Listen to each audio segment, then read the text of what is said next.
Now maybe we could do like recovery after party. You say recovery and I say... Or you want to do recovery? You do it. Recovery. After party. All right, one more time. Recovery. After party. Okay, recovery. After party. Recovery. After party. What are we doing? We're at the recovery after party.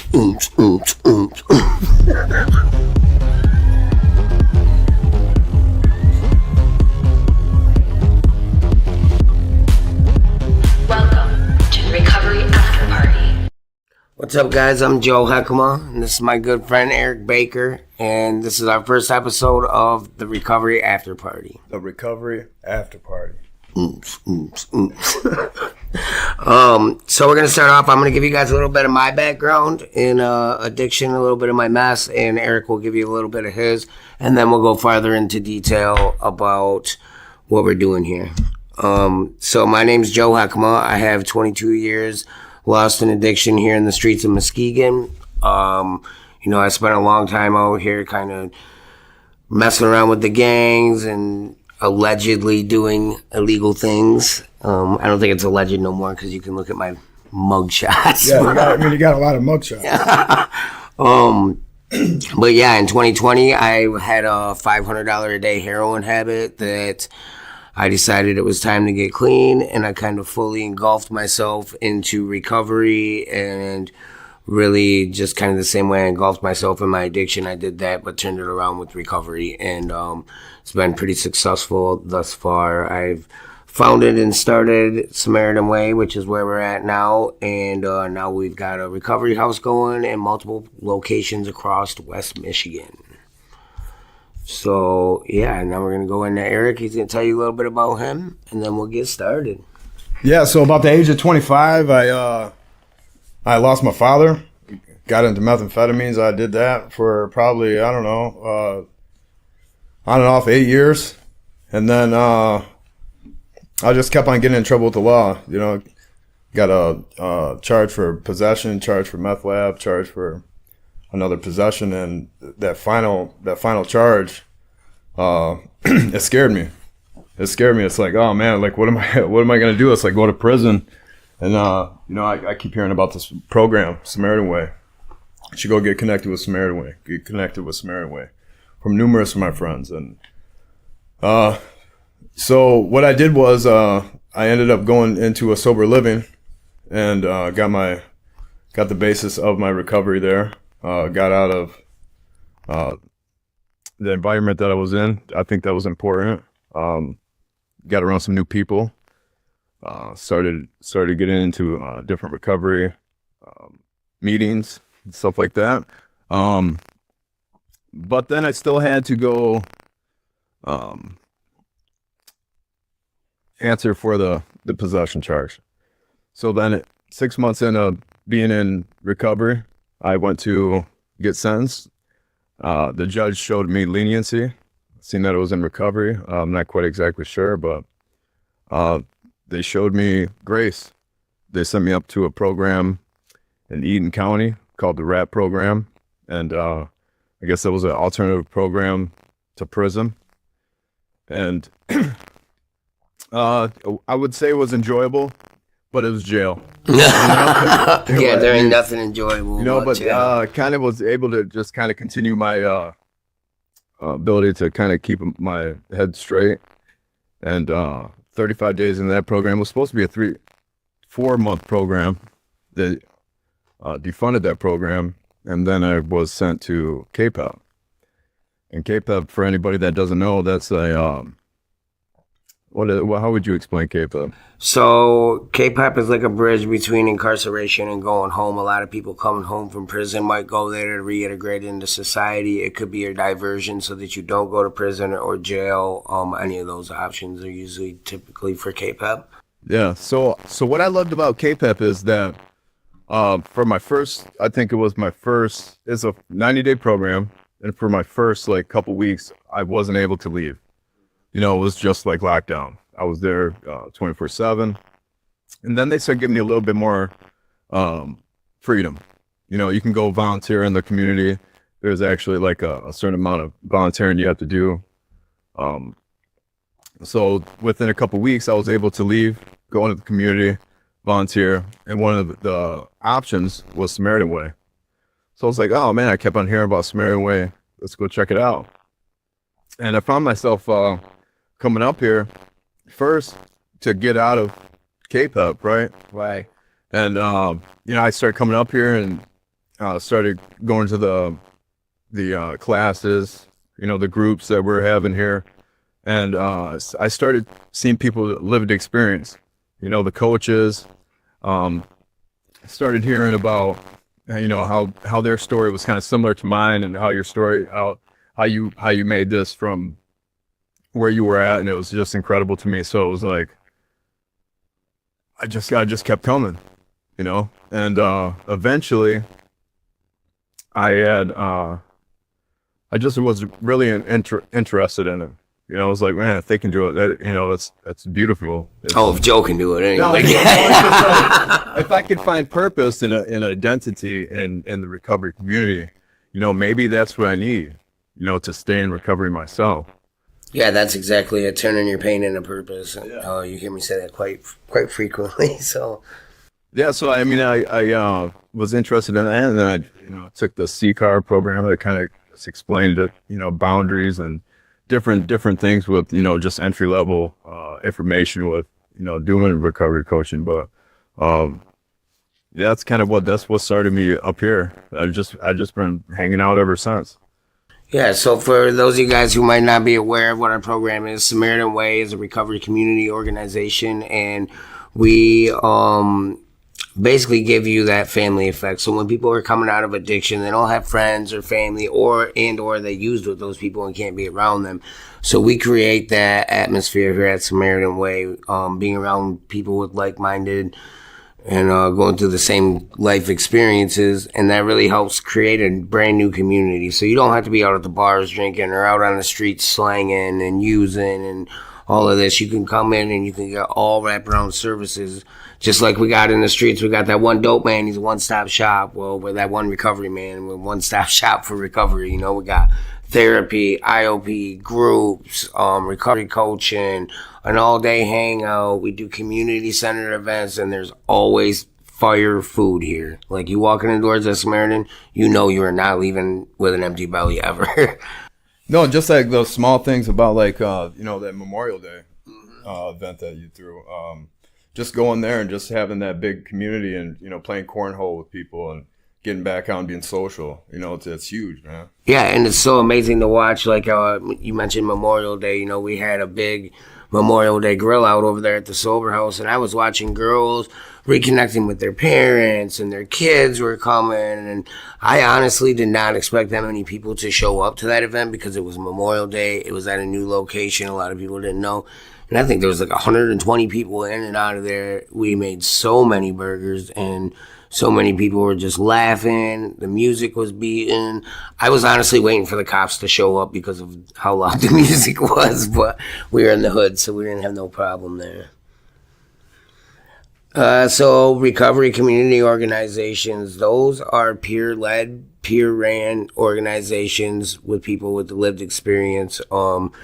They really, like I said, create that family atmosphere. It's really hard for people coming out of addiction, suffering with substance use disorder, to be able to come and, talk to a therapist or a doctor. I can speak in my own recovery that, especially when I first started, I did not want to tell these therapists or these doctors that I was out here robbing my grandma on her deathbed and all those things that are super hard and super shameful to me. But on the other side of it, once I did do that, it was almost like a release. Like, I finally got it off my chest and let it go. So we really have that lived experience. That way you can talk with somebody like myself or like Eric or one of our recovery coaches here who's probably been through a likely experience that you have, or maybe the same experience even, and they can kind of guide with some of their wisdom as well. Eric, you're talking about Samaritan Way. So what was it like for you being in that environment? Coming from K-Pep, I pick a lot of guys up from K-Pep and bring them here. The first year that we did this, that's all I did was transport people from K-Pep. And like you said, a lot of them were just trying to get out, but they ended up finding a home and recovery through here. So can you talk a little bit about what that experience was like for you? Like coming in here? Yeah. At first, it was kind of like I have anxiety. Like, I don't know, probably from like the years of using drugs and kind of being isolated. So just the idea of like being around a whole bunch of people I don't know, it was kind of nervousing. But, you know, when I come in and there's someone at the front desk, they're kind of welcoming. And I had ran into a couple people that I knew from using and just from the past and stuff. So that had helped me out, just how welcoming it is. You know, there's just always like someone at the front desk. I think who was it? Julie. Yeah. You know, I know Julie, she's awesome. And Kate, when she was here, I think she relocated to GR or something like that. But yeah, I mean, it was good getting into the groups, you know, being able to talk about stuff. And I know our groups here, they're a little different than traditional groups. You know, traditional groups have usually a structure that they follow. And we do have some structure, but it's more of an open forum where everybody gets a chance to talk. We're not just focused on only one topic, but more the bigger issue at hand. And I enjoy those groups myself when I get the opportunity to attend them here at Samaritan. No, just kind of touch base on a little bit of what you were asking is when I was coming up here, and I was just really interested in seeing how like everything worked, like the mechanics of like facilitating groups and just like the dynamic of the, you know, just the coaches and the participants and just how everything in the environment was working.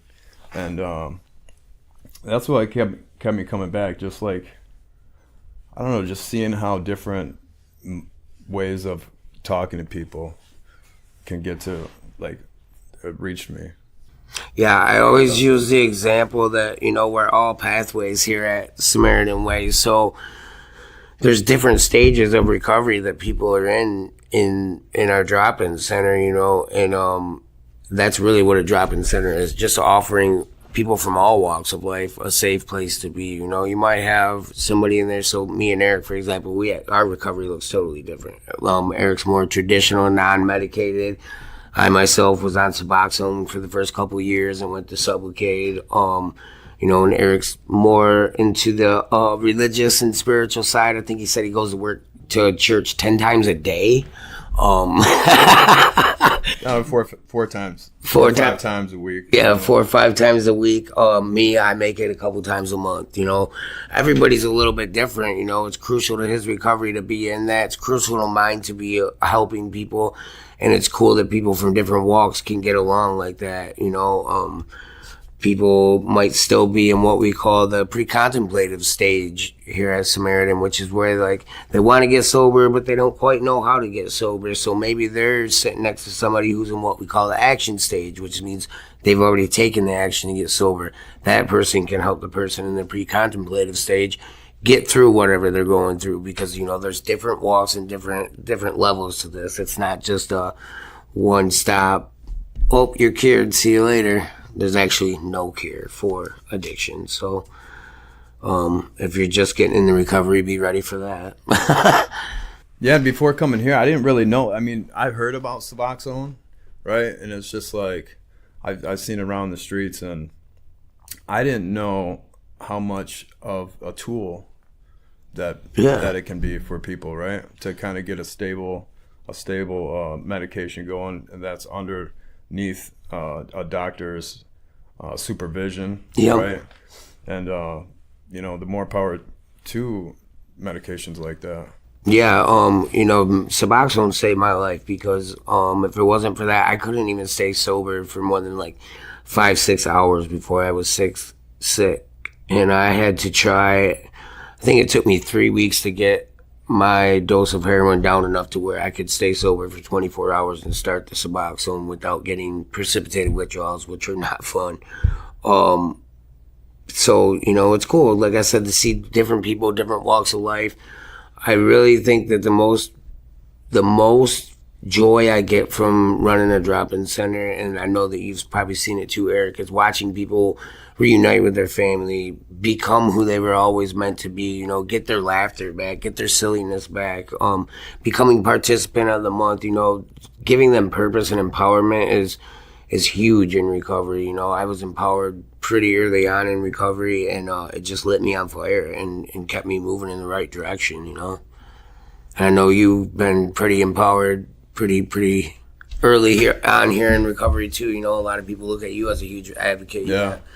You know, your videos online trying to copy me, but whatever. You know? So, you know, there's a lot of challenges that come along with having an RCO as well. You know, you get close with some of your participants and, you know, they relapse or, God forbid, overdose and pass away. You know, that's hard mentally on you. I can remember working 12, 15-hour days, cutting down trees and just doing absolute manpower work where you are just exhausted. And I've had days where I've come home from work here at the RCO and been way more exhausted just mentally from dealing with everything, talking to everybody, different attitudes, different styles, things like that. You know, it'll dwell on you after a while. So it's very important for myself, you know, all of our coaches to stay firm in their own recovery as well. You know, keep that boundary. I'm not a very big boundary guy because I don't honestly have any. But one thing I say firm on is my recovery. Like, you're not going to see me go to a trap house for any other reason than to pull somebody out and take them to an appointment maybe. I'm not going to go there and hang out. You know, you might catch me in a bar that serves food because I'm in there eating or something like that. But I'm not going to be there at 11:30, 12 o'clock at night because I already know what happens. I should have listened to my mom when I was younger. You know, Mom always said nothing good happens after 9 p.m. She was not lying. I think my dad said 2 a.m. Yeah, well, he gave you some leniency there, bud. He drove taxi, so it might have been different. Okay. Yeah, 2 a.m. was always the time that I was getting right in trouble. You talked about, you know, when you're pouring into people and then they relapse. You know, that's got to be hard. You know, seeing those. It is. I understand that side of it because, you know, I have that tattoo 52 on my arm right there that, you know, 52 chances. I don't know how many chances I was given, to be honest. I always just use 52 as a number. I'm not sure why, but I'd like to think that that's how many chances I've gotten, because if somebody didn't give me another chance and another chance and another chance, I might not be here today to be an executive director, to help other people, to be a father, a son, a brother, and a husband, you know, if it wasn't for all those chances. So I understand relapse probably better than most people. It doesn't disappoint or anger me because I typically expect it to happen, especially in early recovery, you know, and I've always let people know that, hey man, that's okay. Now you know you made it 30 days, let's try for 35, you know what I mean? And kind of keep going like that. I never want to deter anybody from recovery. I've always stayed firm and staying on business when it come down to, okay, if you're not ready for your recovery right now, Samaritans here when you are. Utilize the drop-in center, you know, still come hang out. If you're high, at least you're in a safe place high where there's Narcan available and people around you. Right. You know, I would rather that than find out the next day that you were too embarrassed to come back to the drop-in center, so you overdosed alone and passed away. You know, I couldn't live with that.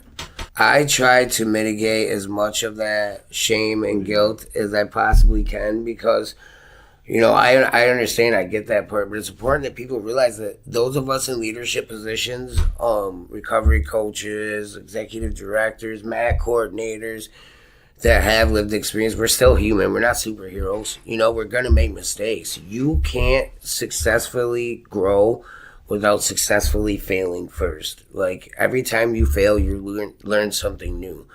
You know, this time around, I'm coming up on 6 years, no relapses, nothing like that. This is the first time I've actually put my head in recovery and tried to stand strong on something. Other people, you know, I've seen people that get put up on a pedestal, you know, they got, you know, 6, 7, 8, 9, 10 years clean, you know, and they think they're cured. And it sounds stupid, but we're never going to be cured. We're always going to have those wants and needs, and you know, you get angry, your first thought's to go get high. You know, you're arguing with your wife, let's get high. You have to find the toolbox that works for you to be able to reach in and pull out those coping skills that'll keep you away from those thoughts. And when people get put up on a pedestal, sometimes they forget that. They forget about recovery and they think they're cured, and that a lot of times causes people in long-term recovery to relapse because of all the pressure and all that. And many times it's worse than what a normal relapse would be because they do have that shame and that guilt, and now they're embarrassed. Like, oh, I was a pillar in this community, and now I screwed up. No, we expect that. I always expect someone to screw up some way, somehow. And hopefully when that happens, they come to me and they say, hey, man, you know, I did this, this, and this. Okay, why did you do it? Let's get to the bottom of it. Let's fix it, rather than a whole community turning their back on someone or, you know, just dogging them and running their name through the mud. That's not the way that we want to teach people to live, and that's not the way that people really want to live, is in that stigma surrounding that, you know? I think the beautiful part about recovery is that when we're focused on it, the thinking aspect of it, like what you're talking about, you know, like I'm super upset, man, I'm gonna go get high. To be able to catch those thoughts presently and rewire your brain, Yeah. you know, like use these like coping mechanisms and different tools that we learn here, and after time we start to actually rewire our brain totally to where our first thought after being upset isn't to go get high. It's to call a friend, or, you know, to talk about it. Pick up a Bible. You know, check in, do your meetings. So, but we're never gonna be fully cured. No. You know, I could easily, just like anybody else, you know, get unplugged from where I'm at now, right, and go back into my old environment and just go right back into running. And, you know, that is something that is one of my biggest fears, right, and what keeps me grounded and keeps me being active, you know, keep showing up in my recovery.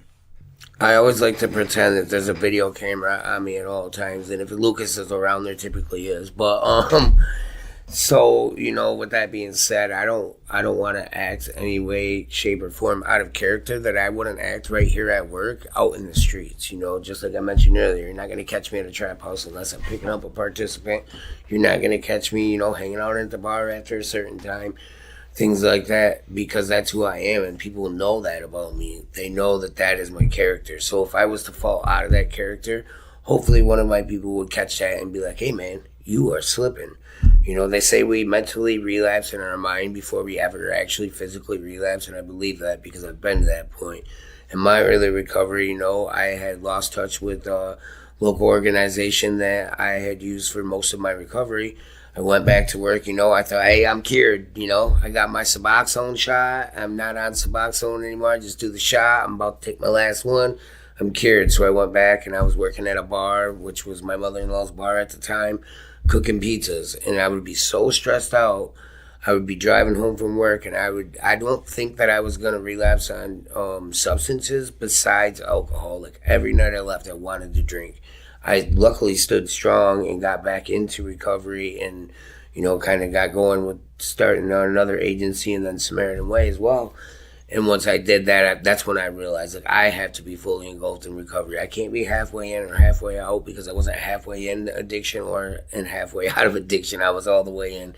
And I had to do that same thing with my recovery to be successful, because really there's no other way for me. I'm not normal. I'm never going to be normal. I'm always going to be extraordinary. Extraordinary. So, recovery after party. Let's talk about it, man. Weekly, monthly? Yeah, weekly. So we're going to be dropping these every Saturday at 2 p.m. You know, this is just the first episode. We're getting cracking, kind of introducing ourselves to the people, but we got some big people coming to talk with us. You know, our very next episode is going to be next Saturday, and that's going to be with Greg Belcom, who's a parole officer. He does some videos, cracking myths.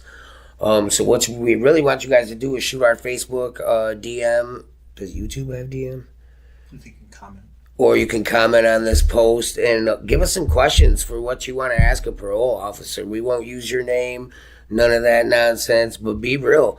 Shoot us some questions you'd like to hear some answers for, and Greg and I are pretty good friends. If you follow us on Facebook, you'll see we're always beefing back and forth because he cheated and won a race last year against me. So Yeah, I've seen you guys training, yeah, eating donuts and that. yeah, he was eating donuts, and that's what won him the race. I still say he cheated, but whatever. Cops and donuts, you know.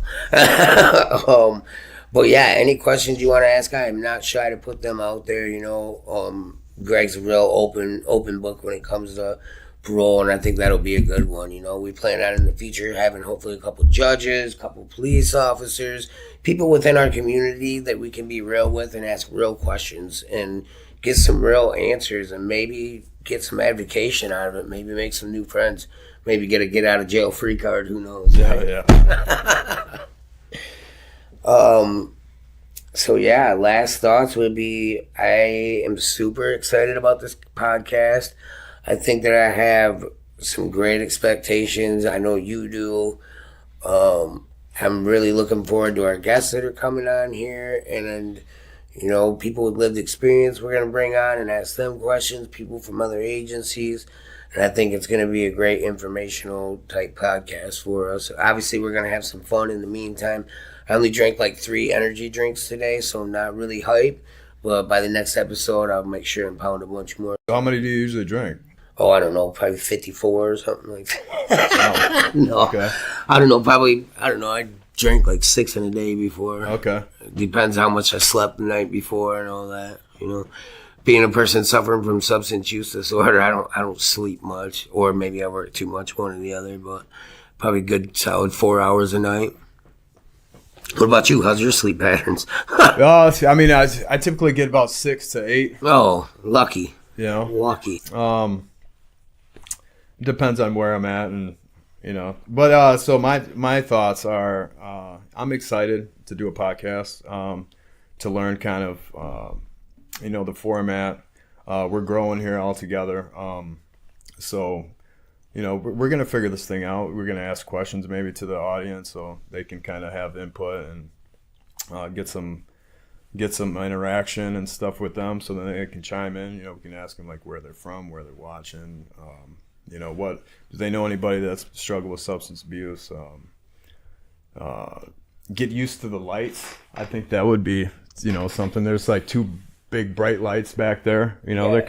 they're kind of. I'm not used to that. So, We were talking before the show. It feels like an interrogation in here. but yeah, I mean, it's exciting to think about like the different guests you were talking about. Greg Belcom, I know he's awesome, and to, you know, have a chance to talk to the different judges that are in Muskegon, and you know, just the amount of synergy that comes along with recovery. It's not just one place. It's not just one person. It's huge. It's huge. You know? And it's such a movement, especially in Muskegon right now. Like, I've never seen recovery so strong in Muskegon as it is right now. And, you know, we have multiple locations throughout West Michigan. Greenville is our location there, is picking up pretty big on recovery. You know, a lot of the community businesses are helping out and donating food and stuff. Manistee, same type of situation, you know, they're getting big out there. And of course, Muskegon, like the whole community always chips in. We have people who donate so much food, not only here at the center, but also to the recovery house. You know, we have certain people who help out with funding to support people that maybe have just completed IOP but aren't quite ready to get to work yet, you know. And it's good to see people who don't suffer from substance use disorder be engaged in recovery and kind of understand. You know, you're always going to run into that one guy that just doesn't get it, and he's always going to have some stigmatizing to say. But, you know, I think the good outweighs the bad right now, and I'm happy to see that. And I think too, another thing to add, you know, like sometimes recovery is kind of like forced, right? You know, in a sense of like the courts, and you know, there's different programs and stuff. It's like, why not while you get the opportunity to have that mandation, right? Why not have fun with it? Why not like dive into you know, the root causes of your substance abuse, you know? So because I can't say that it was like an honest like free will choice to come in recovery. I can't. But now that I'm in recovery, I'm blessed to just be able to just stay in recovery. You know, sometimes what you think to be the biggest mistake ends up being the biggest blessing, and I think that's a situation that you kind of live through. You know, you're like, dang, I'm about to go to prison. Oh man, now I got to go in this recovery stuff. But then over time, I feel like I know your story where you grew into it and you're like, hey, this ain't so bad, you know. Once that fog clears from your mind and you kind of start to rethink your life a little bit, you're like, oh, you know, this ain't so bad. Yeah, I might not ever be able to get high again, but, you know, for me, my kids are around, you know, I have nice things. I can afford to take my wife out to dinner, things like that. You know, not very often, because have you seen the dinner prices lately? Holy mackerel. Yeah. But maybe once a month I can do that. But still, you know, it's good to be able to live in the truth, you know, instead of us hiding in the bathroom, doing lines off the bathroom stall and stuff like that. You know, we're out in the open and we're talking about our problems. We're talking about what we did wrong and how to fix it. You know, one of my mentors early on told me, you know, do the next right thing. And I remember being like, how do I know what the next right thing is? And he said, Joe, we've been screwing up for 20 plus years, so we know how to do that. Do the opposite. And for some reason that clicked with me in my head, and ever since I started doing the exact opposite of what I did in the streets, I've been pretty successful at recovery. So I think that's going to conclude our session for today. We want you guys to connect with Samaritan Way on Facebook, YouTube, and or our website at SamaritanRCO.org. And to see the next episode, make sure you subscribe to the channel. You can do the outro. Yeah, recovery after party. We're at the recovery after party.